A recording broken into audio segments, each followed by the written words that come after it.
করলে কপি হয়, ঠিক আছে। ওকে, এখানে নিলাম।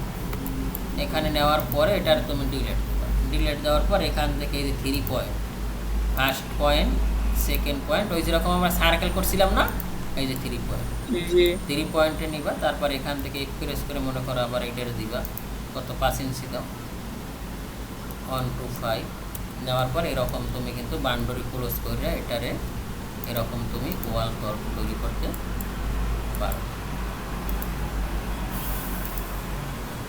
এই যে এরকম কিন্তু অনেক শেপ আমরা তৈরি করি। এটা যখন তুমি প্রফেশনাল লেভেলে কাজ করবা তখন তোমার এটা দরকার হবে মেক, ঠিক আছে। ওকে, এটা গেল। তারপর তোমার কি আছে, তারপর আছে তোমার পাই চেনো পাই? না স্যার। 8 আনা চেনো? 8 আনা 8 ভাগের 1 ভাগকে বলে পাই। যেমন একটা সার্কেল একটা 360 ডিগ্রির 8 ভাগের 1 ভাগ। তো আমি এখান থেকে যদি পাই নেই তাও কিন্তু নিতে পারো। তুমি এখানে সিলেক্ট করো, সিলেক্ট করার পর এখান থেকে এই পাই নাও, পাই কিন্তু ধরবে এখানে।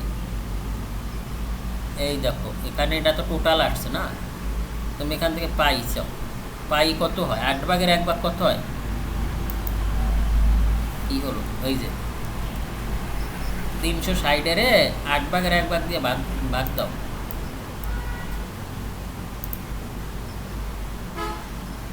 360 ভাগ কত, 8, 45 ডিগ্রি। তাহলে 1 পাইতে কত হয়, 45 ডিগ্রি। কত, 45। এখান থেকে যদি তুমি পাই নিতে চাও নিতে পারো। এখানে লেখা আছে ডোরোপোলোস আর্ক ফ্রম সেন্টার। আর এই পাই নিলে আগে যেরকম আমরা নিছি এখান থেকে আর্টস নিছি, তখন কিন্তু ও ক্লোজ হয় নাই, ক্লোজ হয়েছে।